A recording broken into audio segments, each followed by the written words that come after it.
Halo, selamat siang Tribuners. Anda sedang menyaksikan live update Tribun News edisi Kamis 20 Januari 2022. Seperti biasa, kami akan menyajikan informasi terkini dari berbagai daerah yang akan dilaporkan secara langsung oleh reporter kami di lapangan.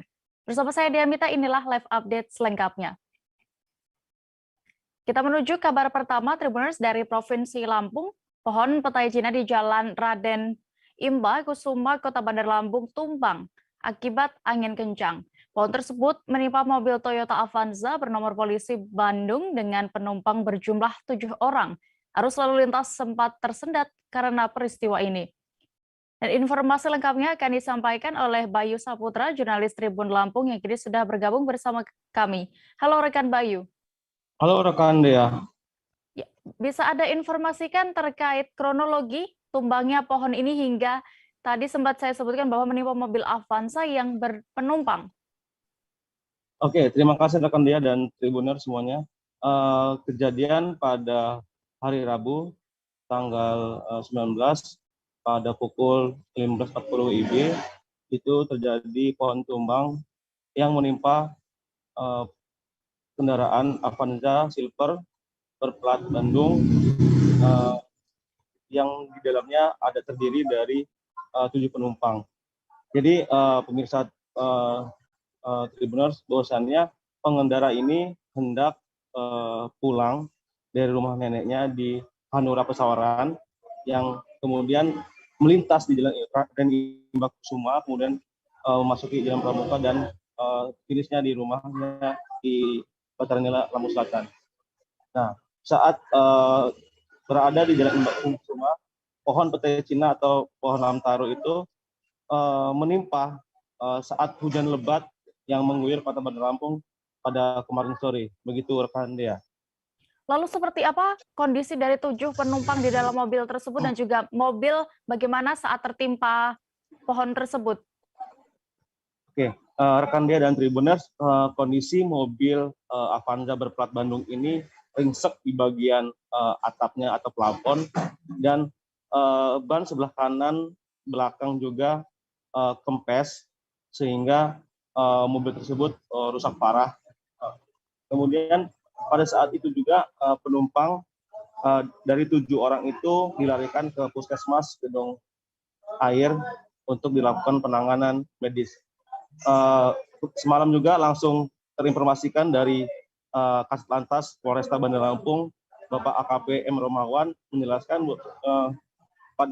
pada semalam itu dia menjelaskan juga langsung bahwasannya dari 7 orang tersebut, 1 orang yang mengalami luka di bagian kepala akibat hantaman dari pohon tumbang tersebut dan mendapatkan sekitar 8 jahitan di kepalanya, yaitu bernama Rashida. Begitu rekan. Ya. Lalu bagaimana untuk proses evakuasi pohon tumbang itu dan juga mobil yang ringsek ini, Bayu? Oke, dapat saya informasikan bahwasannya Bapak Kapolresta Bandar Lampung, Bapak Kombespol Ino Haryanto bersama Kasat Lantas Polresta Bandar Lampung, Bapak AKPM Romawan terjun langsung ke lokasi untuk mengevakuasi bersama tim derek. Pada saat itu Kapolresta langsung meninjau lokasi tempat terjadinya pohon tumbang tersebut. Dan Bapak Kapolresta juga menginformasikan kepada masyarakat Bandar Lampung khususnya untuk tetap waspada saat hujan lebat, apalagi saat ini musim penghujan di Kota Bandar Lampung. Dan ketika hujan lebat diminta untuk berhenti sejenak menepi di pinggir jalan dan hindari pepohonan yang rimbun, karena ini takut dikhawatirkan pohon kembali tumbang karena cuaca yang ekstrim tersebut. Begitu rekan Dia dan Tribuners. Baik. Tribuners, terkait kejadian ini, rekan jurnalis kami sudah melakukan wawancara bersama Kapolresta Bandar Lampung, Kombespol Ino Haryanto. Berikut liputan lengkapnya. Terima kasih. Sore hari ini curah hujan di Kota Bandar Lampung cukup tinggi. Kebetulan ada pengendara kendaraan roda 4, pengemudi kendaraan roda 4 dari Hanura, Pesawaran menuju ke Raja Basa, melintasi jalur ini. Ya, di tempat ini saya kira rawan terjadinya pohon tumbang apabila hujan deras, angin kencang. Ini akan rawan sekali terjadinya pohon-pohon yang tumbang. Kemudian pada peristiwa ini ada 7 orang di dalam kendaraan termasuk supir.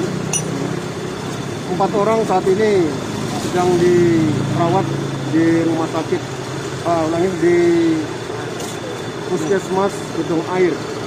Ya. Untuk luka-lukanya saya kira nanti pihak Puskesmas yang memastikan. Tapi kalau dari kondisinya kita lihat hanya luka ringan saja. Mudah-mudahan tidak terjadi apa-apa. Mereka ini akan ke arah mana dan? Ke Raja Basa. Dari Pesawaran ini ya? Ya.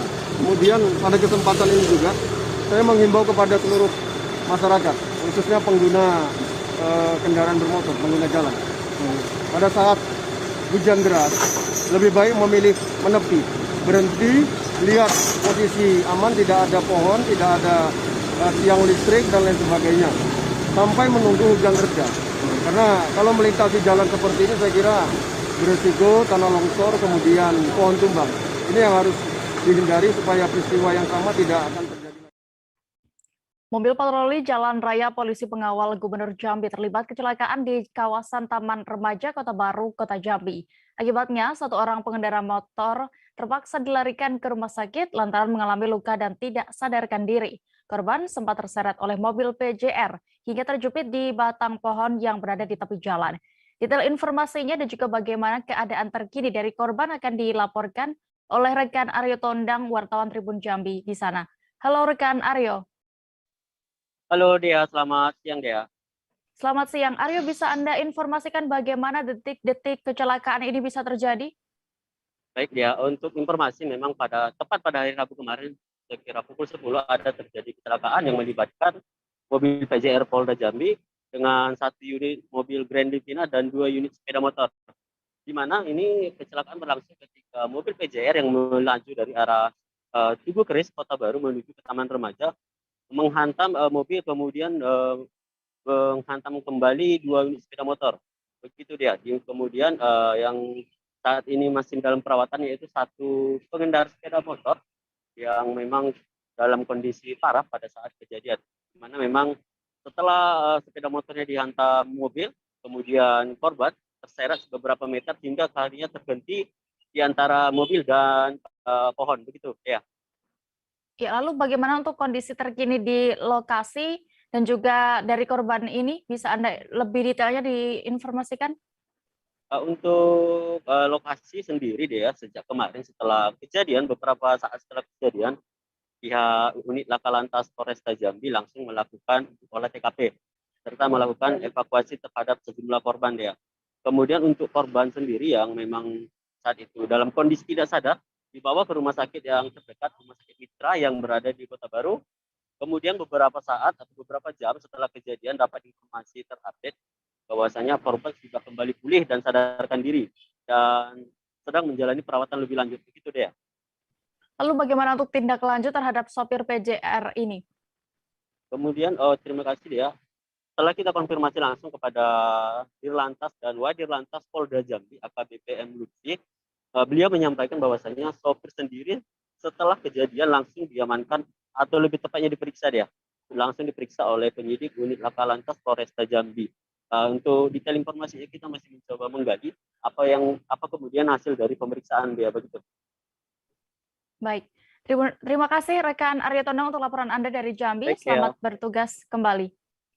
Kita beralih ke Kepulauan Riau. Satuan Reserse dan Kriminal Polres Karimun berhasil mengungkap 4 kasus pencurian yang terjadi di wilayah Kabupaten Karimun. Sebanyak 9 orang tersangka terdiri dari 6 pelaku dan 3 orang penadah diamankan polisi dalam 4 kasus pencurian dan pemberatan serta pencurian dengan kekerasan. Dan untuk mengetahui lebih detail terkait kasus ini, sudah bergabung bersama kami reporter Tribun Batam ada Yeni Hartarti yang akan menyampaikan laporan lengkapnya. Halo rekan Yeni. Halo Dea, selamat siang. Silakan bisa Anda jelaskan pengungkapan dari 4 kasus pencurian yang berhasil diamankan pihak Satreskrim Polres Karimun ini? Baik, dari konferensi pers yang dilakukan pihak Satreskrim Polres Karimun pada Rabu 19 Januari 2022, di mana Satreskrim berhasil mengungkap kasus pencurian dengan pemberatan dan kasus pencurian dengan kekerasan. Nah, diketahui dalam konferensi pers tersebut, pihak Satreskrim Polres Karimun mengamankan 9 tersangka, di mana 6 pelaku dan 3 penadah. Nah, dari 4 kasus tersebut, pertama, kasus pencurian dengan pemberatan yang dilakukan oleh tersangka BD, 18 tahun, di mana melakukan membobol salah satu rumah warga dan berhasil mengambil 3 handphone. Kemudian kedua, pencurian dengan pemberatan, di mana NR dan FA melakukan pembobolan di salah satu sekolah dan berhasil mengamankan 3 laptop. Kemudian yang ketiga, kasus pencurian dengan pemberatan, di mana AG yang melakukan aksi penjabretan di salah satu jalan, yakni Bukit Senang. Dalam aksinya tersebut, AG berhasil mengambil tas, kemudian yang berisikan 1 handphone. Kemudian pelaku atau kemudian tersangka dengan yang masih di bawah umur melakukan pencurian kendaraan bermotor, dan hasil dari pencurian tersebut diperjualbelikan. Seperti itu dia. Lalu bagaimana dengan pasal ancaman pidana kepada para pelaku ini, dan apakah mereka saat ini sudah ditetapkan seluruhnya menjadi tersangka? Nah, baik. Adapun pelaku yang berinisial BD, NR, AF, FA, dan NR dikenai pasal 363 dengan ancaman pidana selama 7 tahun. Sementara penada MA dikenai pasal 480 dengan ancaman pidana selama 4 tahun. Seperti itu dia. Ya. Untuk kondisi kasus kriminal di wilayah hukum Kabupaten Karimun sendiri saat ini bagaimana, Yeni? Bisa Anda laporkan? Nah, baik. Untuk kondisi kriminal yang terjadi di wilayah hukum Kabupaten Karimun sendiri, per tanggal 15 Januari, jika dibandingkan dengan tahun 2021, memang mengalami peningkatan ya, di mana untuk kasus kriminal di tahun ini sedikitnya pihak Satreskrim Polres Karimun telah mengamankan 9 tersangka yang merupakan kasus pencurian. Nah, seperti itu dia. Baik. Dan Tribuners, terkait hal ini, kasus ini, rekan Jadi sudah melakukan wawancara bersama pihak terkait. Berikut liputannya untuk Anda. Selamat sore.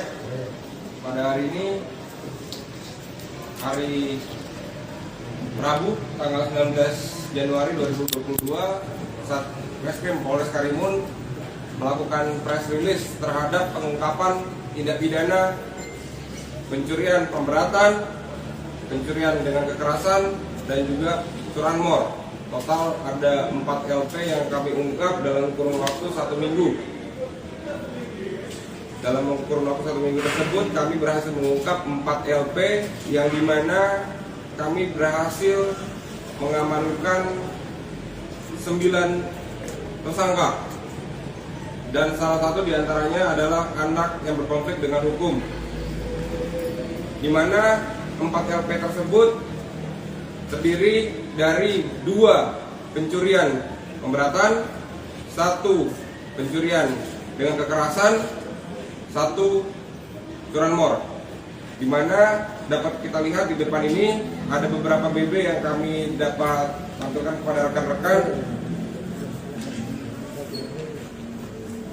Di antaranya ada motor Soul GT, kemudian ada beberapa motor yang sudah dimodif, ada motor Vario, terus kemudian ini adalah barang bukti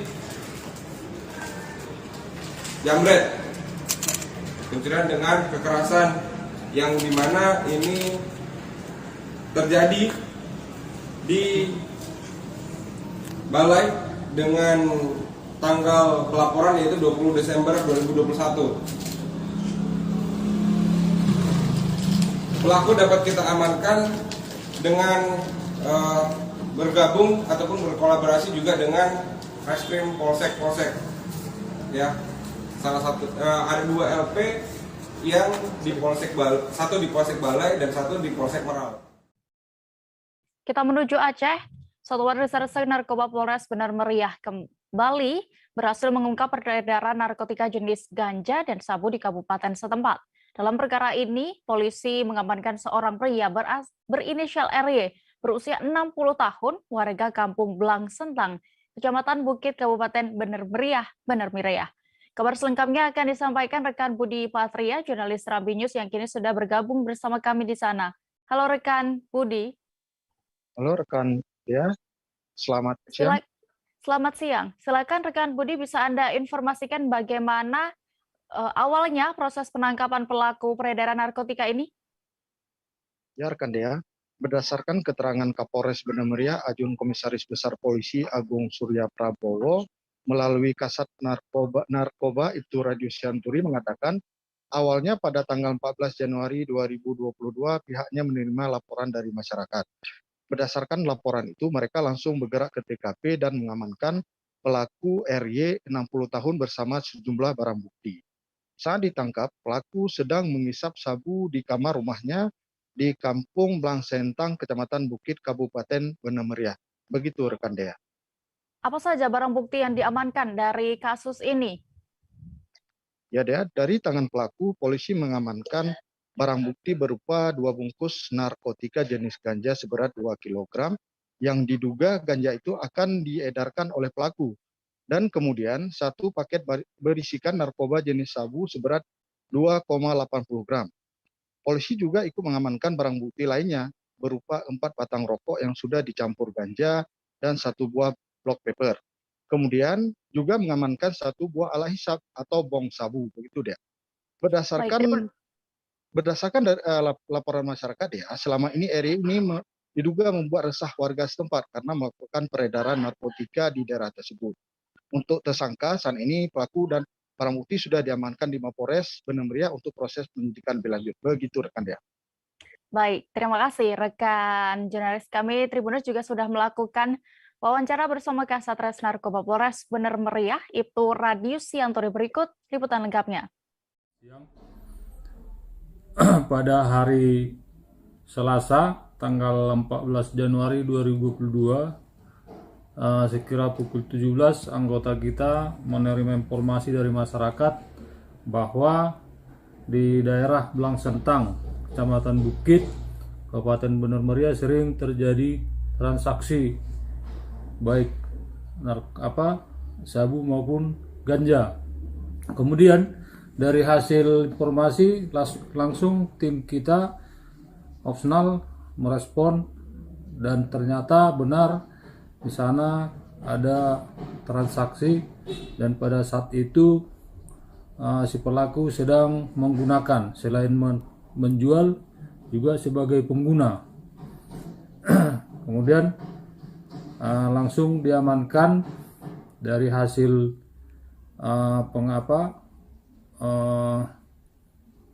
penggeledahan, lalu ditemukan ganja kurang lebih 2 kg, sabu 2,80 gram. Baik Pak, untuk pada saat penangkapan sendiri, tapi kita akan melakukan pengembangan lebih lanjut siapa-siapa yang terlibat, baik pengedar maupun sebagai pembeli. Undang-Undang Nomor 35 Tahun 2009, di mana ancaman hukumannya minimal 5 tahun, maksimal 20 tahun. Akibat angin puting beliung disertai hujan deras, 11 rumah di Kabupaten Pangandaran rusak tertimpa pohon. Kejadian tersebut terjadi tepatnya di wilayah Desa Kersaratu, Kecamatan Sidamuli, Kabupaten Pangandaran, Jawa Barat. Dan selengkapnya dan juga bagaimana pantauan di lokasi kejadian, rekan Patna, wartawan Tribun Jabar yang kini sudah terhubung bersama kami akan menyampaikan informasi lebih lengkapnya. Halo rekan Patna. Halo Dea, selamat siang. Ya, selamat siang, Patna. Kapan untuk kejadian angin puting beliung disertai hujan deras ini terjadi di Pangandaran? Siap, Dea.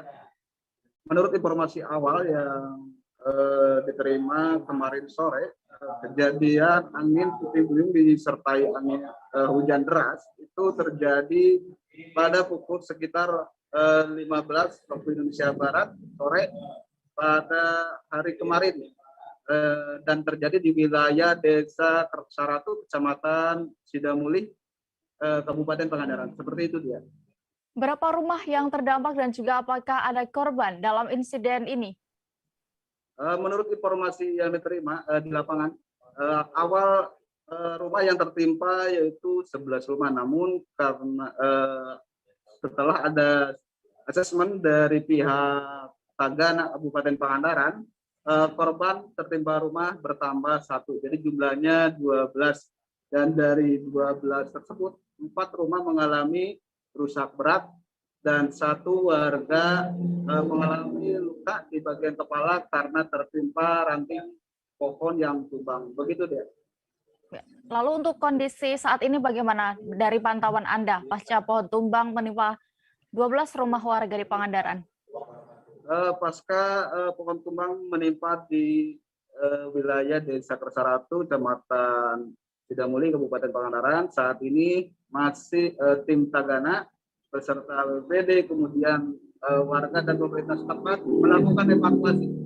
Dan evakuasi tersebut dilakukan mulai kemarin sore seusai terjadi bencana pohon tumbang, dan dilakukan hari kedua sekarang di berbeda tempat di wilayah Desa Kersaratu. Dan sekarang kegiatan tersebut bersih-bersih atau evakuasi sudah mulai beres atau selesai. Seperti itu, Dea. Baik, Tribuners, rekan Patna sudah mewawancarai Ketua Tagana Kabupaten Pangandaran yang menindaklanjuti terkait insiden ini. Ada Nana Suryana, berikut keterangan lengkapnya kami tampilkan untuk Anda. Assalamualaikum warahmatullahi wabarakatuh. Saya Nana Suryana, Ketua FK Tagana Kabupaten Pangandaran, melaporkan kejadian angin puting beliung di Desa Kersaratu, Kecamatan Sidamulih, Kabupaten Pangandaran yang terjadi kemarin. Angin puting beliung menimpa rumah-rumah warga, ada sekitar 12 rumah warga yang terdampak. 4 diantaranya mengalami kerusakan cukup parah, terutama di bagian atap rumah warga tertimpa reruntuhan pohon.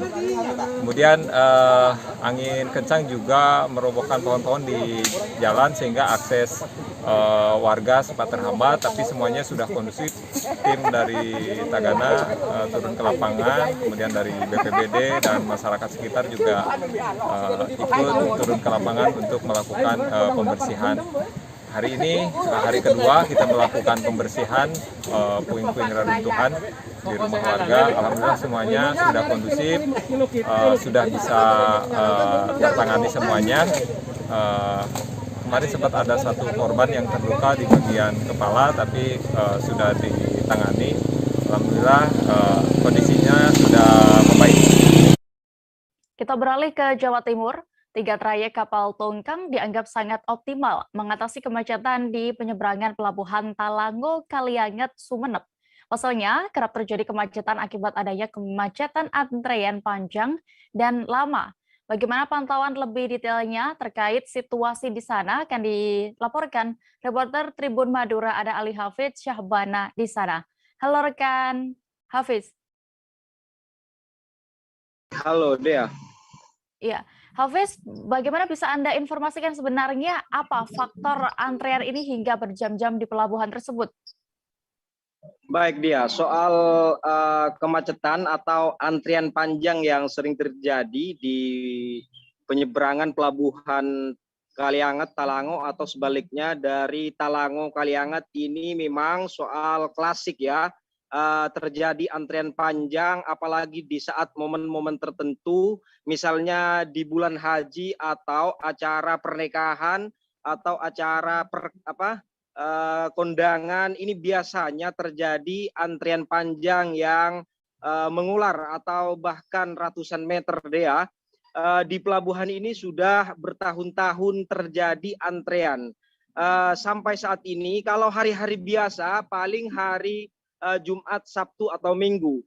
Ini sering terjadi antrian panjang, cuman yang lebih mengerikan atau yang lebih beratus-ratus meter itu pada momen-momen tertentu. Misalkan pada bulan haji atau di bulan puasa misalkan ini terjadi antrian yang mengular di pelabuhan Kalianget atau di pelabuhan Talango.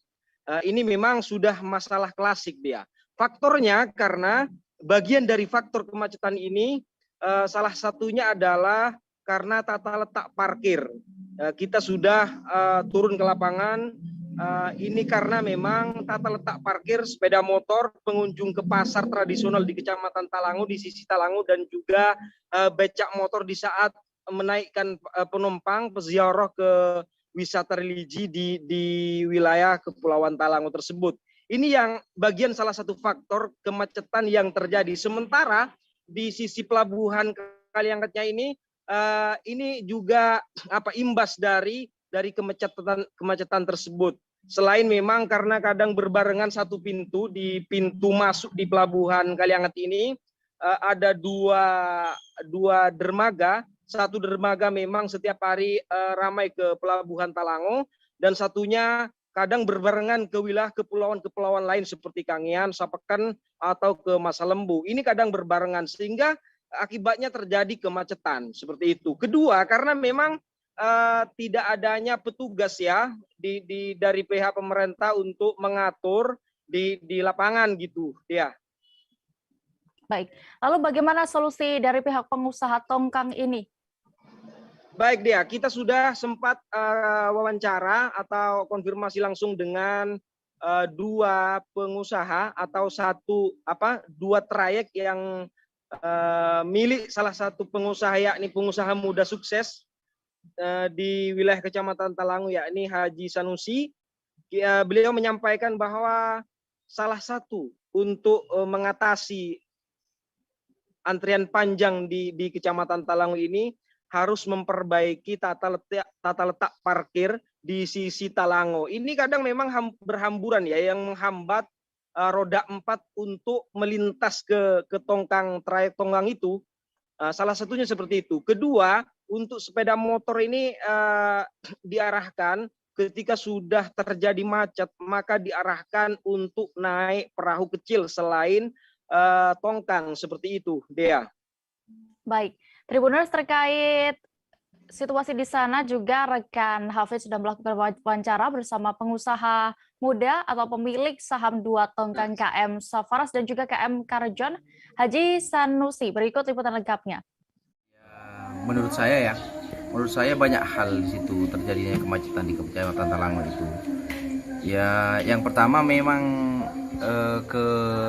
bisa bertitik tumbuhnya itu ke tongkang, ya kan? Iya. Cuman tongkang untuk saat ini, insya Allah itu tongkang-tongkang ketiga-tiganya itu akan diupayakan jalan. Tongkang yang lagi off satu, kalau memang ada kemacetan, itu akan dijalankan tongkang yang satu. Jadi 3 tongkang akan beroperasi.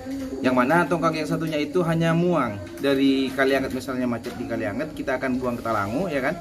Kalau misalnya di Talango itu macet akan dibawa di Kalianget, tidak mengambil penumpang bolak-balik kayak yang bertugas. Itu salah satu solusi maksudnya ya. Salah satu solusi itu.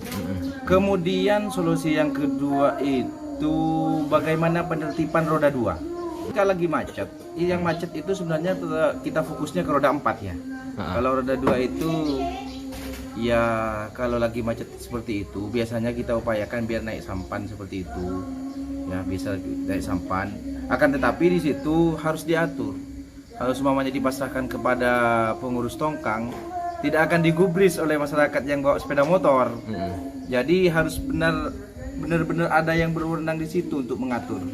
Sehingga sepeda motor itu tidak rebutan dengan roda 4. Yang kedua. Kemudian yang ketiga, solusinya itu bagaimana menertibkan parkir. Ya, parkir seperti parkirnya sepeda motor juga, seperti parkirnya becak.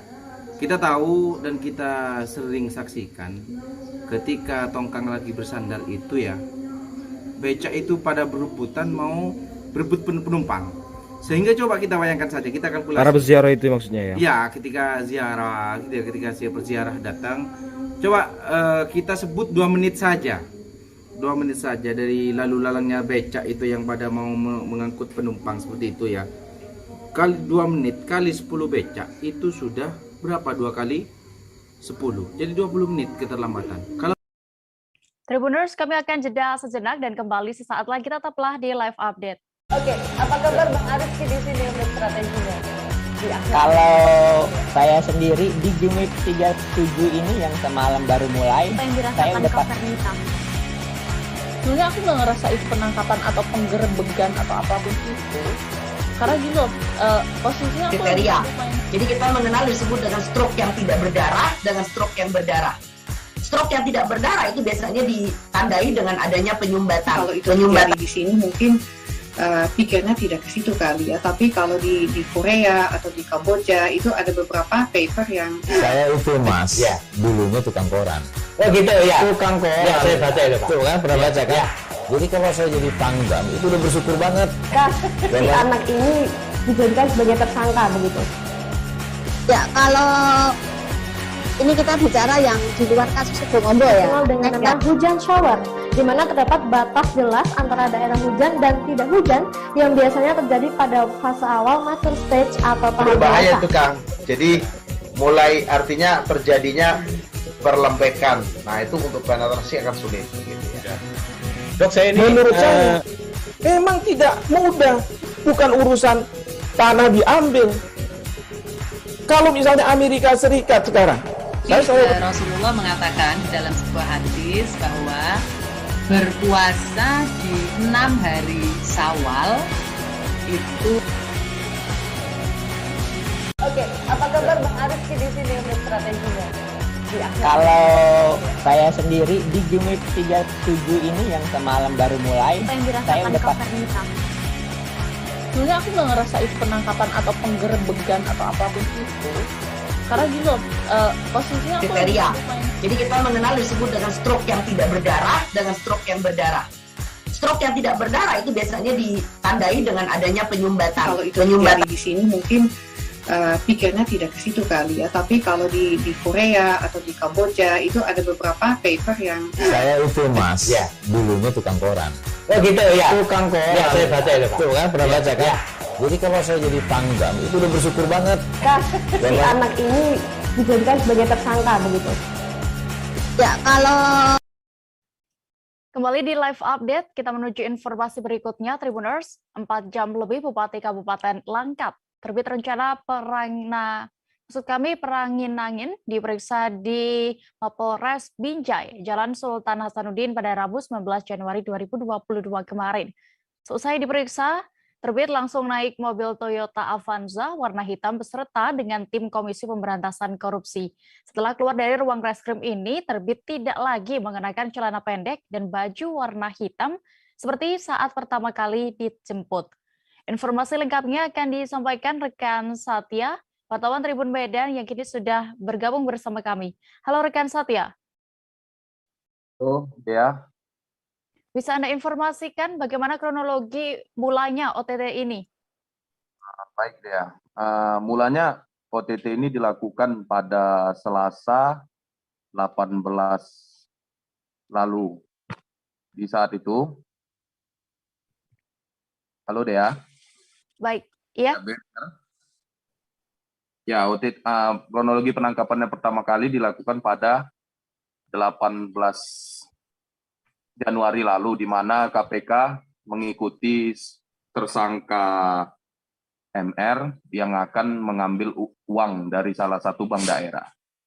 Nah, setelah mengambil uang, tersangka MR akan menemui 3 orang rekan lagi di esok harinya pada pagi hari, di mana Rabu 19 Januari.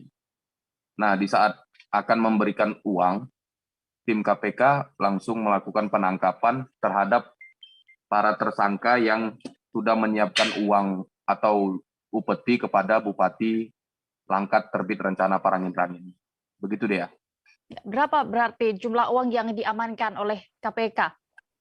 Baik, untuk uang yang telah diamankan sekitar 780 juta lebih, kurang begitu ya.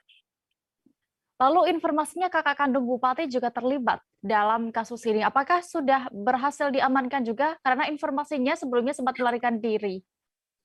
Baik ya, untuk peran kakak kandung sendiri, Iskandar yang akan menerima uang tersebut yang diberikan oleh empat orang yang telah mengambilnya dari bank daerah. Nah, setelah diterima Iskandar, uang tersebut akan diberikan kepada Bupati sebagai uang fee untuk pengerjaan proyek. Nah, untuk informasi saat ini, Iskandar juga telah diamankan oleh petugas tim KPK bersama dengan Polda Sumut. Kemungkinan saat ini sedang menjalani pemeriksaan di Polda Sumatera Utara, begitu ya. Baik, terima kasih rekan Satya untuk laporan Anda dari Medan. Selamat bertugas kembali.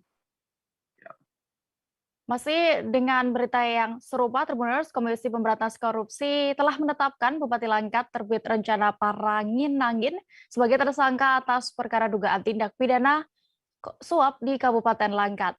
Dalam kasus ini, terbit rencana Paranginangin diduga sebagai penerima suap barang dan jasa atas proyek di wilayah Kabupaten Langkat, Sumatera Utara tahun 2020-2022. Reporter kami dari Tribun News, Rizky Sandi Saputra akan melaporkan informasi lengkapnya untuk Anda. Halo rekan Rizky. Halo Dea dan juga Tribuners. Bisa Anda informasikan kembali operasi tangkap tangan yang dilakukan KPK dalam perkara ini? Ya, jadi Dea, tadi rekan dari Tribun Medan sudah menyampaikan, yakni rekan Satya, di mana pada penetapan tersangka ini dilakukan setelah tim penyidik KPK melakukan gelar operasi tangkap tangan atau yang biasa disebut operasi senyap di Kabupaten Langkat, Sumatera Utara. Di mana pada perkara atau kronologinya mereka ditangkap atau diamankan di sebuah kedai kopi begitu saat tersangka pemberi suap yakni Muara Paranginangin itu usai mengambil uang sejumlah uang begitu dari salah satu bank daerah. Dirinya ingin menyerahkan kepada ketiga tersangka lain begitu. Di mana diantaranya para pihak swasta, kontraktor, dan juga Iskandar yang merupakan kakak kandung dari Bupati terbit rencana Paranginangin. Namun belum sampai memberikan uang tersebut, keseluruhan tersangka tersebut akhirnya dicokok oleh tim penyidik KPK, begitu deh. Dan akhirnya semua diperiksa di Polres, ya setahu saya di Polres dan juga di Polda Sumut, dan langsung diterbangkan semalam ke Gedung Merah Putih KPK Kuningan, Jakarta Selatan begitu. Mereka tiba secara beriringan, namun untuk Bupati terbit rencana Paranginangin ini tiba sendiri atau paling belakangan sekitar pukul 23.54 waktu Indonesia bagian Barat. Begitu deh. Ya, Rizky, lalu terkait ini bisa Anda informasikan lebih detailnya 3 tersangka lain tadi dan bagaimana peran mereka? Ya, jadi dalam perkara ini bukan hanya 3, tapi ada 5 orang tersangka lain yang berhasil ditetapkan sebagai tersangka, yakni Muara Paranginangin sebagai pemberi suap, dalam hal ini bekerja sebagai kontraktor atau pihak swasta, dan juga Iskandar yang merupakan maksud saya kakak dari Bupati Langkat, yakni sebagai kepala dinas gitu di Kabupaten Langkat, dan juga ada Suhanda Citra yang merupakan kontraktor juga dari pihak swasta yang merupakan sebagai penerima suap bersama dengan Bupati Langkat terbit rencana Paranginangin, dan juga ada nama Isfi Syahada gitu, dan juga ada Marcos Abadi, begitu deh. Baik, Rizky, terakhir terkait kasus ini, apakah Anda sudah mendapatkan informasi selanjutnya nanti untuk penyelidikan lebih lanjutnya kepada 6 tersangka berarti? Iya, jadi untuk keseluruhannya tim KPK juga sudah mengamankan uang senilai 786 juta begitu dari penetapan tersangka ini, dan keseluruhan tersangka beserta barang bukti berupa uang itu akan dilakukan penyidikan lebih dalam oleh tim penyidik. Sebab semalam Wakil Ketua KPK Nurul Gufron menyatakan kalau uang tersebut hanya diduga sebagian kecil dari kegiatan atau operasi tangkap tangan ini. Alhasil mereka nantinya akan diperiksa lebih lanjut, dan untuk kepentingan penyidikan lebih lanjut keseluruhan tersangka ini dilakukan di penahanan di rumah tahanan KPK di 3 cabang yang berbeda, yakni di cabang Guntur, di Polres Jakarta Timur, dan juga Polres Jakarta Pusat, begitu dia.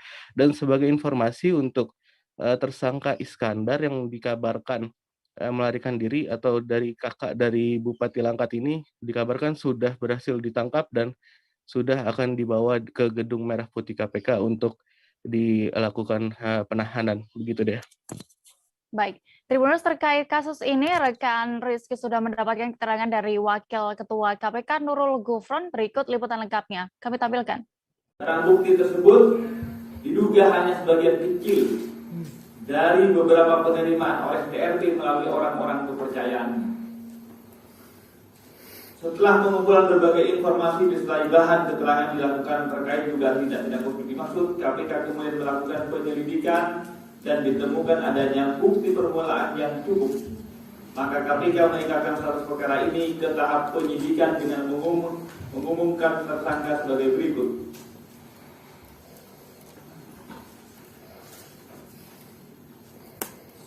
Pemberi Saudara MR dari pihak swasta. Penerima Saudara TRT Bupati Kabupaten Langkat periode 2019-2024. Kedua, Saudara ISK, Kepala Desa Balai Kasih. Ketiga, Saudara MSA, swasta kontraktor. 4, Saudara SJ, swasta kontraktor. Kelima, Saudara IS, swasta kontraktor. Speedboat yang membawa rombongan karyawan PT Bumi Trikama Sempurna atau BTS mengalami kecelakaan di Sungai Gilang, Sintang, Kalimantan Barat. Speedboat yang ditumpangi rombongan karyawan PT BTS ini kecelakaan dalam perjalanan pulang setelah mengikuti musrenbang bersama dengan rombongan Forkopincam Ambalau. Beberapa penumpang dilaporkan mengalami luka memar akibat benturan. Untuk mengetahui lebih detailnya sudah bergabung bersama kami rekan Agus Pujianto, jurnalis Tribun Pontianak yang akan menyampaikan laporan lengkapnya. Halo rekan Pujianto. Halo rekan.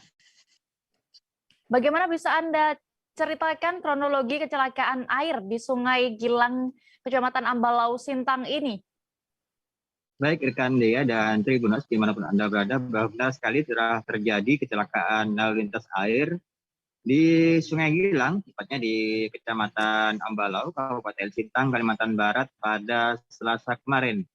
Kecelakaan air tersebut melibatkan satu unit speedboat yang membawa rombongan PT BTS karena menabrak kayu saat setelah pulang dari mengikuti musrembang di Desa Kolangan Juwoi. Dea. Akibat kecelakaan ini, rekan Agus, apakah ada karyawan yang terluka?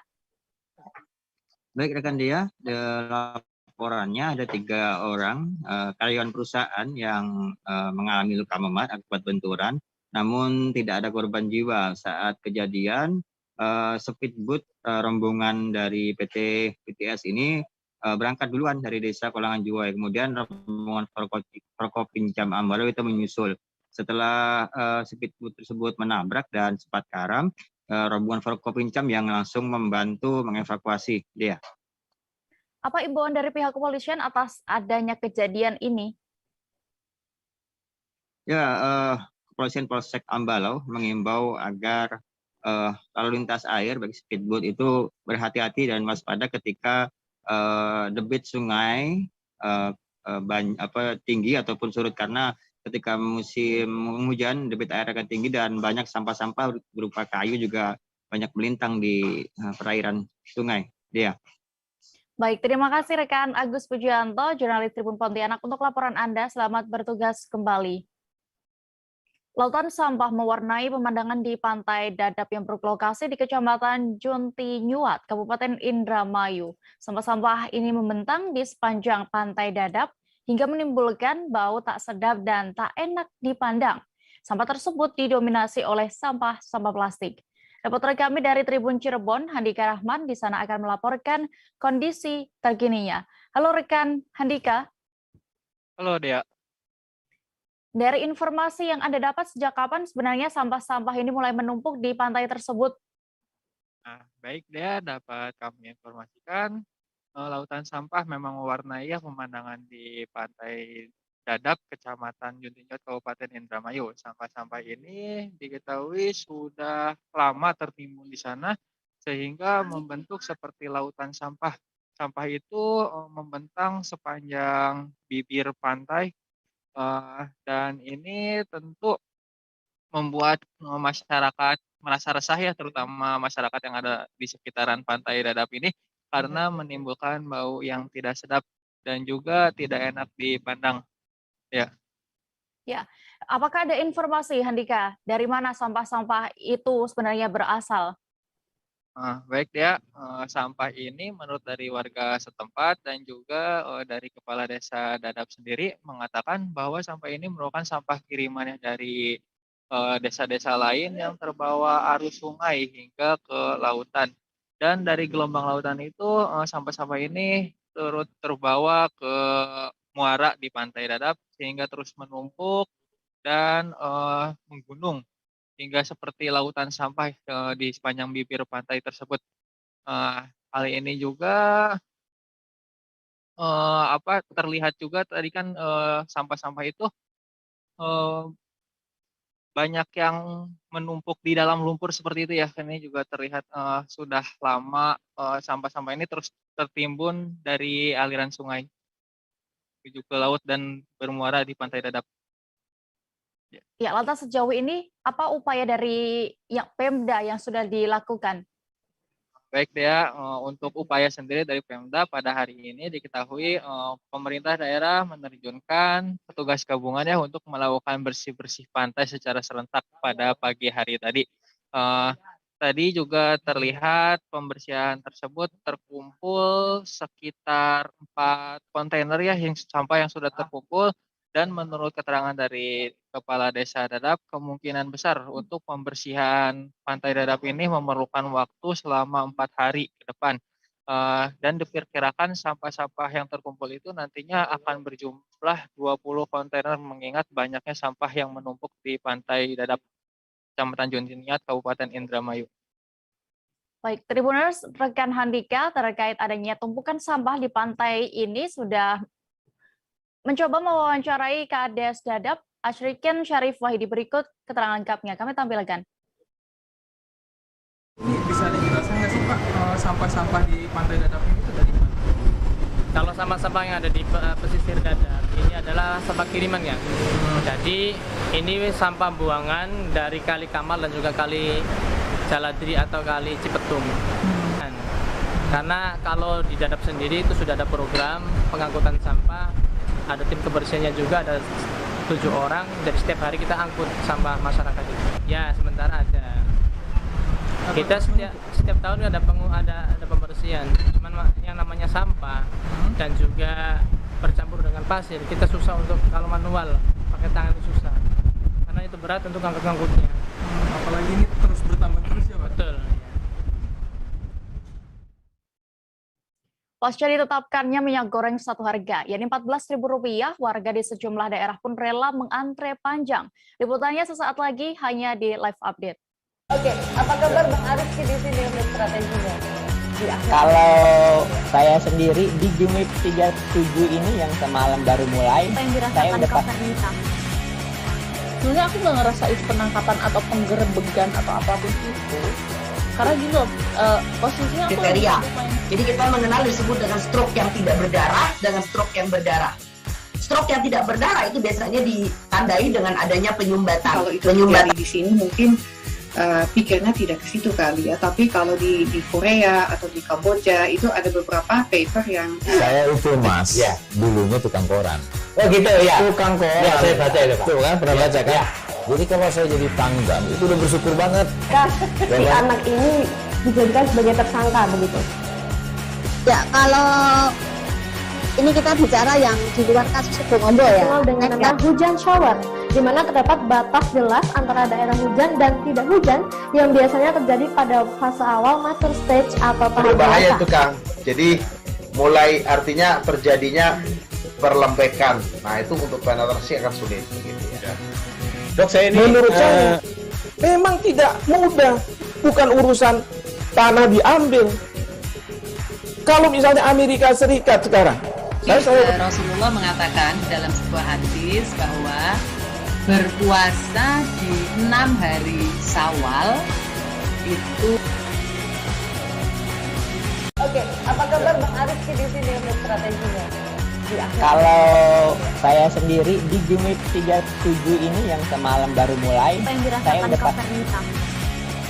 Sebenarnya aku nggak ngerasa itu penangkapan atau penggerebegan atau apapun itu, karena gitu.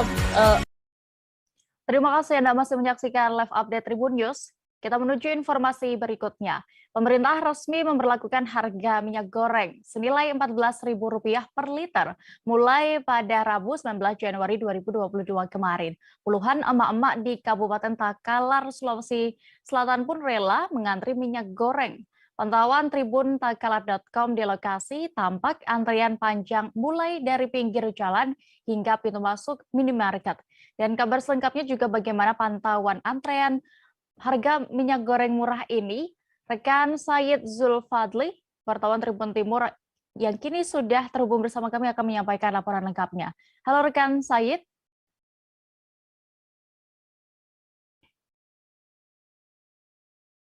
Ya, halo Dea. Said, bagaimana bisa Anda gambarkan suasana antrian di minimarket yang berada di Galesong Takalar ini? Berapa harga jual di sana? Apakah benar sama seperti anjuran pemerintah yakni Rp14.000? Dari pantauan di lokasi bahwa antrian itu mulai para mama mulai mengantri sejak pagi hingga sore hari, di mana antrian dari pintu masuk hingga pinggir jalan atau bahu jalan itu sudah memenuhi para mama yang di sana. Bahkan untuk harganya sendiri itu benar per liternya sudah per 14.000, di mana kalau di rata-rata di minimarket dan kebanyakan warga membeli yang harga minyak 2 liter, minyak goreng yang 2 liter seharga 28.000 gitu dia. Ya, lalu apa langkah antisipasi agar tidak terjadi kerumunan karena antrean panjang ini? Diketahui minimarket tersebut bersebelahan langsung dengan Polsek Galesong, di mana ketika melihat dan mengetahui situasi di sana, Kapolsek bersama jajarannya itu langsung mengimbau kepada masyarakat agar tetap menerapkan protokol kesehatan. Ya, lalu melihat fenomena ini, kerumunan warga untuk mengantri minyak goreng, bagaimana tanggapan dari Kapolsek Galesong? Melihat antrian panjang tersebut, Kapolsek Galesong langsung mengimbau kepada masyarakat, warganya, dan juga karyawan minimarket tersebut agar mengantisipasi kerumunan. Namun meski demikian, tapi para warga tetap berkerumun di sana. Ada juga beberapa yang masih belum mengenakan masker. Olehnya itu, Kapolsek mengimbau agar segera memakai masker sebelum ditertibkan begitu. Ya. Baik, terima kasih terkait hal ini rekan Said sudah melakukan wawancara bersama warga yang mengantri minyak goreng ini dan juga Kapolsek Galesong Ibtu Basri. Berikut liputan lengkapnya. Minyak goreng. Minyak goreng. Ibu juga beli ya? Iya, sudah 2 liter. Promonya 28.500. 28 liternya. Iya, sudah 2 liter. Cuma 2 liter jadi antrian. Antrian di? Iya, terbatas. Alfamart, Alfamidi. Oh. Iya, habis semua. Cuma Sudah. di sini ya ada barangnya masuk. Masuk. Iya. 3 jam. 3 jam Iya. antri. Saya datang lagi ke sini tadi tapi bilang kosong. Jadi ada apa? Barang baru masuk. Oh, setelah Ibu, tapi memang selama ini mahal minyak ya? Iya, mahal. biasanya 42, 43, yang 2 liter. Seharusnya turun ke harga. Tapi lah pegawainya di sana, ini harga minyak akan turun. Tapi kalau di pasar tradisional sendiri Mahal.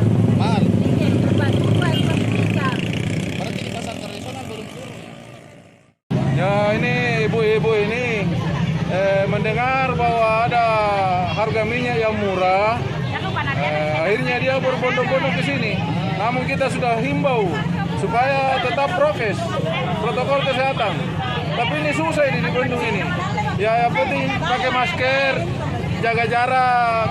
Karena nanti kita harus jaga jarak semua. Ya, physical distancing itu baru anu lagi musim hujan. Lalu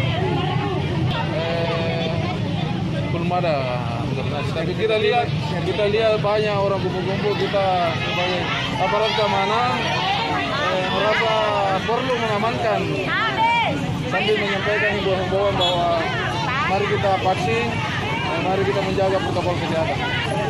Dari tadi ini saya lihat ini, dari tadi ini pulang, kita pulang dari mungkin sekitar jam 2 barangkali. Kita bergeser ke Sulawesi Utara. Gubernur Oli Dondo Kambe mengundang Bupati dan Wali Kota se-Sulawesi Utara untuk ikut rapat kerja pemerintahan 2022 di Aula Mapalus kantor Gubernur. Dalam kesempatan itu, Bupati Kepulauan Talaut Eli Engelbert Lasut mengungkapkan curahan hati ke Gubernur. Apa isi curahan hati itu akan disampaikan rekan Rio Nur, jurnalis Tribun Manado yang sudah siap dengan laporannya. Halo rekan Rio.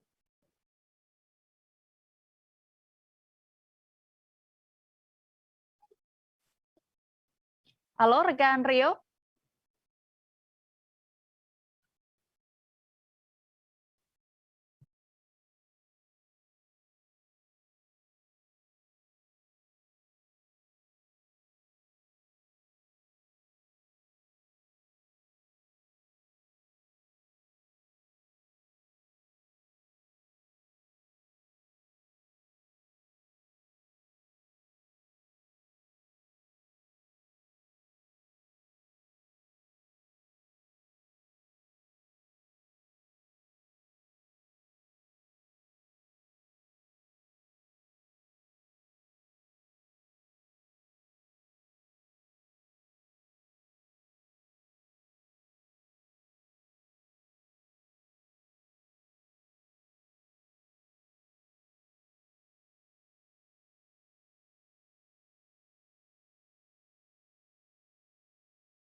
Mohon maaf Tribuners karena terjadi sedikit gangguan, kita beralih terlebih dahulu ke kabar berikutnya. Sejak beberapa bulan terakhir ini di Kota Pagar Alam, Sumatera Selatan sedang kebanjiran buah durian. Bahkan saat ini hampir di setiap sudut Kota Pagar Alam terlihat banyak pedagang buah durian musiman yang menggunakan mobil menjajakan buah durian. Hal ini mulai berdampak pada harga jual buah durian itu sendiri. Wartawan kami dari Sripoku, Wawan Septiawan akan menginformasikan lebih detailnya untuk Anda. Halo rekan Wawan. Halo rekan Dea.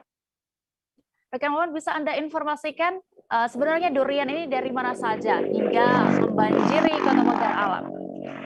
Oke, rekan-rekan Tribuners, Kota Pagar Alam ini adalah salah satu daerah pertanian durian. Memang, namun beberapa bulan terakhir ini durian dari kabupaten tetangga yaitu Kabupaten Empat Lawang dan provinsi tetangga yaitu Provinsi Bengkulu membanjiri Kota Pagar Alam. Kondisi ini membuat beberapa sudut, hampir semua sudut Kota Pagar Alam dibanjiri oleh pedagang buah durian, gitu ya. Ya, lalu apakah kondisi banjirnya buah durian ini berpengaruh pada harga jualnya saat ini? Ya, hampir sama dengan prinsip ekonomi. Memang di saat buah banjir maka harganya juga menjadi turun ya. kondisi ini dikeluhkan oleh para pedagang yang memang sudah mempunyai tempat, bukan pedagang musiman seperti pedagang-pedagang yang datang dari kabupaten dan provinsi tetangga yang mereka membawa sendiri barang dagangan mereka untuk dijajakan di Kota Pagar Alam. Saat ini harga durian di Pagar Alam range harganya dari 10.000 hingga 50.000, padahal sebelumnya paling murah yaitu di harga 25.000 sampai 70.000 ya. Baik, lalu terkait hal ini, Wawan, banjirnya buah durian ini apakah juga diiringi dengan banyaknya jumlah pembelian? Itu yang sekarang malah jadi keluhan semua pedagang, karena memang kondisi musim buah durian ini sudah hampir 2 bulan terakhir ini dia. Kemungkinan karena masyarakat lokal, yaitu masyarakat Pagar Alam sudah mulai bosan dengan mengkonsumsi durian, akhirnya pembelian juga sedikit menurun. Kondisi ini membuat para pedagang sedikit merugi. Mereka hanya mengandalkan pembelian dari para wisatawan yang datang ke Pagar Alam. Namun karena awal tahun ini Pagar Alam tidak ada event yang bisa mendatangkan wisatawan, akhirnya mereka sepi pembeli ya. Baik, terima kasih rekan Wawan Septiawan untuk laporan Anda dari Pagar Alam, Sumatera Selatan. Selamat bertugas kembali. Hari kedua pemberlakuan penurunan harga minyak goreng masih diwarnai maraknya perburuan di sejumlah toko retail modern di Banjarmasin. Pantauan di lokasi, sebagian besar stok minyak goreng sudah laris manis sebelum siang. Beberapa calon konsumen yang didominasi para ibu-ibu pun terlihat kecewa sambil terus menanyakan kapan stok kembali tersedia. Informasi lengkapnya akan disampaikan oleh Salmah Saurin, wartawan Banjarmasin Pos yang kini sudah tersambung bersama kami di sana. Halo rekan Salmah.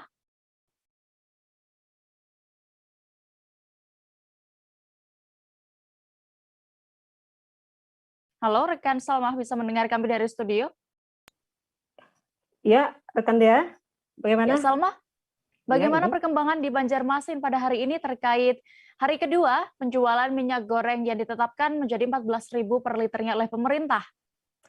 Baik, dari hasil pantauan di hari kedua ini, masyarakat Banjarmasin sejak pagi sudah berdatangan ke Alfamart maupun Indomart yang ada di berbagai tempat di kota Banjarmasin ini. Namun tidak semua masyarakat yang datang ke retail tersebut kebagian, sebab sejak pagi sudah banyak yang membeli, sehingga yang datang belakangan tidak kebagian stok. Cukup banyak memang pembeli yang datang harus kecewa, apalagi ada yang mengaku sudah 2 hari tetap tidak dapat kebagian karena kalah cepat dengan konsumen lainnya. Tapi tidak semua yang merasa kecewa, mereka juga tidak berputus asa dan berusaha mencari Alfamart atau Indomart yang masih tersedia. Begitu. Ya, lalu apakah terjadi antrean panjang atau pembeli yang membludak karena harga jual minyak goreng ini? Memang tidak seperti di hari sebelumnya, karena di hari kedua ini pihak toko retail atau toko-toko lainnya sudah menata sistem pembeliannya. Stok yang ditaruh di pajangan secara bertahap, setelah habis di pajangan, selanjutnya diberikan jeda 10 menit, kemudian antrian tidak sempat terjadi serbuan atau antrian, dan pembeli juga dibatasi hanya 1 atau 2 pieces minyak goreng, dan namun para konsumen tidak kalah akal walaupun diberikan batasan untuk membeli minyak goreng tersebut, mereka malah berdatangan bersama anak-anaknya, dikasih uang, dan masing-masing bisa berbelanja sehingga saat pulang bisa membawa lebih dari 1 atau 2 pieces. Ya, lantas bagaimana komentar dari pihak retail sendiri atas pengalaman selama 2 hari ini setelah minyak goreng diturunkan menjadi Rp14.000? Ya, dari komentar pihak retail, pihak toko menyatakan stok memang terbilang cukup. Mereka hanya berusaha mengatur sistem pembelian agar tidak terjadi kerumunan, sebab dalam kondisi pandemi dikhawatirkan ada hal-hal yang tidak diinginkan. Jadi segala hal tidak diinginkan itu bisa terhindari dengan sistem yang mereka berlakukan. Mereka juga mengatakan masyarakat agar bersabar sebab setiap hari mereka akan menyediakan stok. Begitu rekan Dea. Baik. Dan Tribuners, rekan jurnalis kami sudah melakukan wawancara bersama pihak-pihak terkait hal ini. Berikut liputan lengkapnya untuk Anda. Sekalinya alhamdulillah turun harganya, membantu sekali.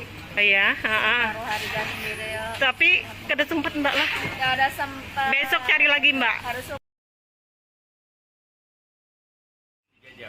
3 jam dari pukul jam 6 sampai jam 9. Langsung, apakah itu waktu itu masyarakat langsung meluruk ke?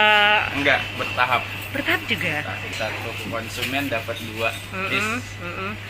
Kalau berapa minyaknya untuk stok sekarang enggak nyampe banyak kayak kemarin kayak beberapa karton sekarang enggak. Paling banyak itu 2 karton. Kalau di harga masih tinggi bisa sampai 4 jam. Karena cuma 6 piece loh, satu karton. Tetap 21 konsumen 2 piece. 2 piece, tapi persediaan barangnya yang tidak banyak. Kurang tahu kalau misalnya barangnya kirimannya, cuman 2 minggu ini belum ada kiriman. Kalau terkait ini saya paling bisa ngasih saran, terutama bagi-bagi warga kelas menengah ke bawah diutamakan. Sama kita harus tahu mana yang konsumen benar-benar membutuhkan sama konsumen yang hanya yang hanya mencari kesempatan saat situasinya sedikit ramai dari biasanya, antriannya lumayan panjang. Yang kemarin ya? Yang kemarin. Dan takutnya akan menyebabkan kenaikan kasus, kan masih musim Covid nih. Oh iya. Akhirnya ya kami batasi setiap ada waktunya, bisa ada senggang waktu sih, tapi diklik aja. Oh, ditriki bahwa tetap terus disediakan. Terus disediakan, tapi ada batasnya kayak 10 menit dulu untuk mengosongkan paling ada 5 orang. Oh iya. Habisnya. Kalau kira-kira kan kemarin saya ini tidak ada kalau 100 pieces bisa, artinya ada 30 Bu, kan keperluan biasa. Oh benar-benar ini masyarakat takut kehabisan dan langka itu. Padahal stoknya masih ada. Kosong dulu biasanya datang barang langsung kami display. Oh langsung, udah barangnya datang langsung ditaruh. Oh nggih. Kita menuju Jawa Tengah. Hujan deras yang mengguyur kota Solo membuat sejumlah titik di lantai basement Pasar Legi tergenang air pada Rabu 19 Januari 2022 kemarin. Tingginya intensitas hujan membuat air perlahan masuk ke dalam areal pasar di lantai basement. Bahkan air juga nampak keluar dari sela-sela tembok pondasi bagian atas. Selengkapnya akan disampaikan Agil Trisutiawan, reporter Tribun Solo yang kini sudah terhubung bersama kami di sana. Halo rekan Agil. Ya, selamat siang rekan Dea. Selamat siang. Agil, dari pantauan Anda sejak Rabu siang kemarin, maksud kami sejak Rabu kemarin pukul berapa air ini mulai mengenang di Pasar Legi? Ya, hujan deras mengguyur kota Solo sekitar pukul 12 siang hingga pukul 3 sore, yang mana hujan tersebut mengakibatkan sejumlah titik di lantai basement mengalami genangan air, yang mana genangan air tersebut datang dari sela-sela fondasi yang ada di lantai atasnya dan dari jalur pintu masuk, yang mana di lantai ini juga ada jalur terbuka sebagai penghubung untuk dari halaman depan menuju ke halaman masuk ke lantai basement. Akibatnya genangan ini juga dikeluhkan oleh sejumlah pedagang, yang mana banjir tersebut terjadi bertepatan sehari sebelum Pasar Legi diresmikan.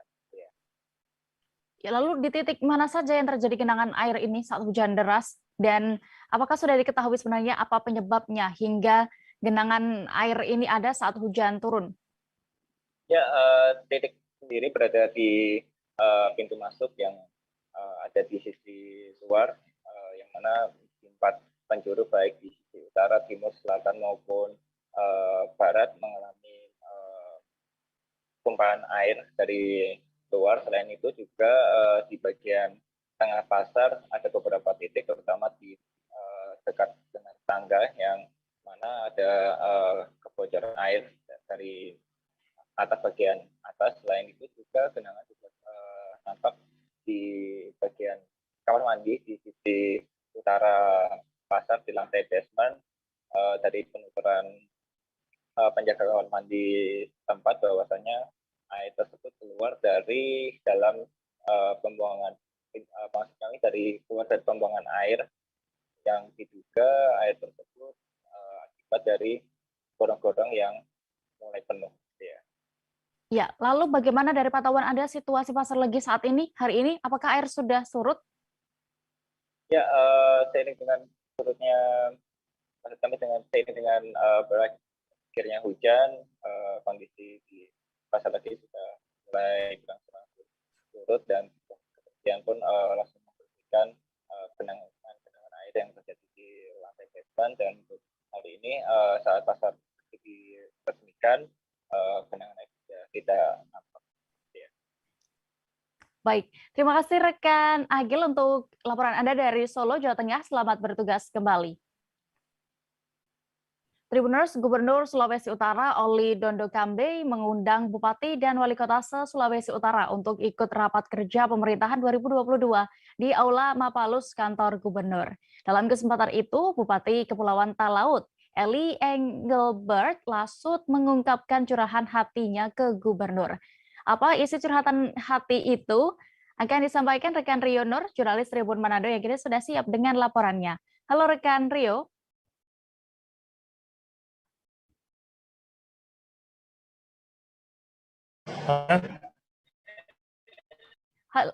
Halo rekan Rio. Dari informasi yang sudah Anda dapatkan, bisa diinformasikan sebenarnya ada agenda apa atau kenapa Gubernur Oli Dondo Kambe ini mengumpulkan seluruh bupati wali kota di sana? Ya, agenda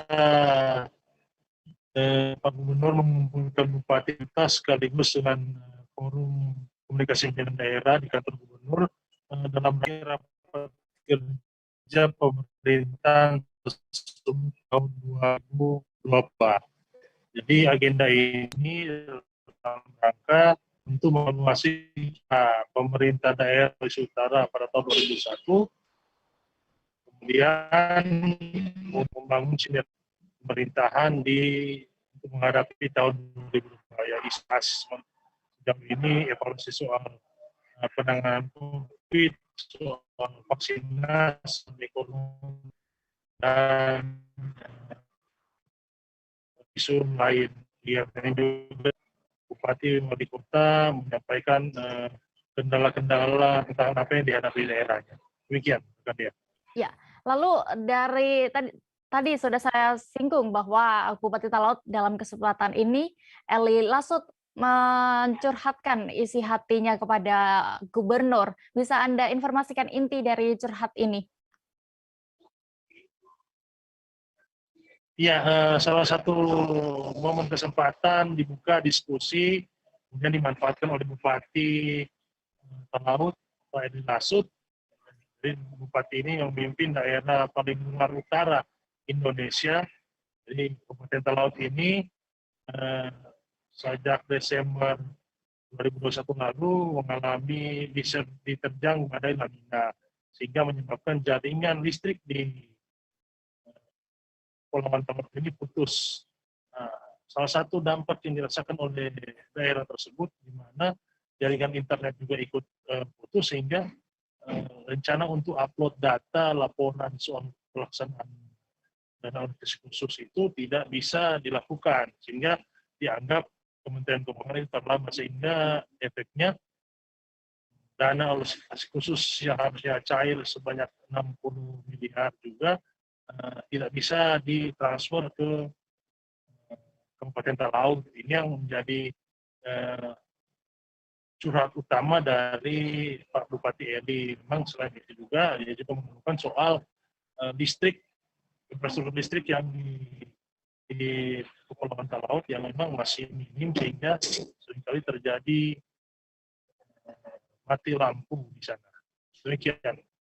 Baik, terakhir Rio, apa solusi yang diberikan oleh Gubernur Oli Dondo Kambe ini kepada Bupati Kepulauan Talaut? Oke, Pak Gubernur langsung merespon keluhan dari Pak Bupati Eli Lasut ini. Ada 2 poin yang direspon. Pertama soal dana 60 miliar itu yang tidak bisa dicairkan karena masalah infrastruktur listrik dan internet itu menurut Pak Gubernur sendiri itu terjadi juga di Kabupaten Bolmong. Jadi ada 2 di Sulut yang mengalami hal serupa, Kabupaten Talaut dan Kabupaten Bolmong. Hal itu sudah dibahas di Kementerian Keuangan dan pasti akan dicarikan sudah ada solusi agar dana itu bisa diperoleh kembali untuk pembangunan Kabupaten Talaut. Kemudian yang kedua soal infrastruktur listrik. Sebelumnya Pak Gubernur kami telah membahas secara khusus infrastruktur listrik khusus di Kepulauan ketika Menteri SDM datang berkunjung ke Sulawesi Utara beberapa waktu lalu. Di situ sudah diadakan rapat terbatas dan diputuskan bahwa akan ada pembangunan pembangkit listrik di daerah Kepulauan. Memang di daerah daratan dan daerah kepulauan sendiri itu ada kesenjangan untuk infrastruktur listrik, di mana kalau di daratan sendiri sudah 3 kelebihan daya hingga 30 megawatt, sementara di kepulauan masih memiliki banyak kendala soal jaringan dan pembangkit listrik. Demikian ya. Baik, terima kasih rekan Rionur untuk laporan Anda dari Sulawesi Utara. Selamat bertugas kembali. Informasi tadi sekaligus menutup perjumpaan kita dalam live update siang ini, Tribuners, dan lantaran masih di tengah pandemi, kami kembali mengingatkan kepada Anda untuk tetap menerapkan protokol kesehatan dimanapun berada, meski sudah divaksin 2 dosis lengkap. Jangan lupa juga Tribuners saksikan live update berikutnya pukul 4 sore di seluruh kanal YouTube Tribun Network. Saya Diamita beserta kru yang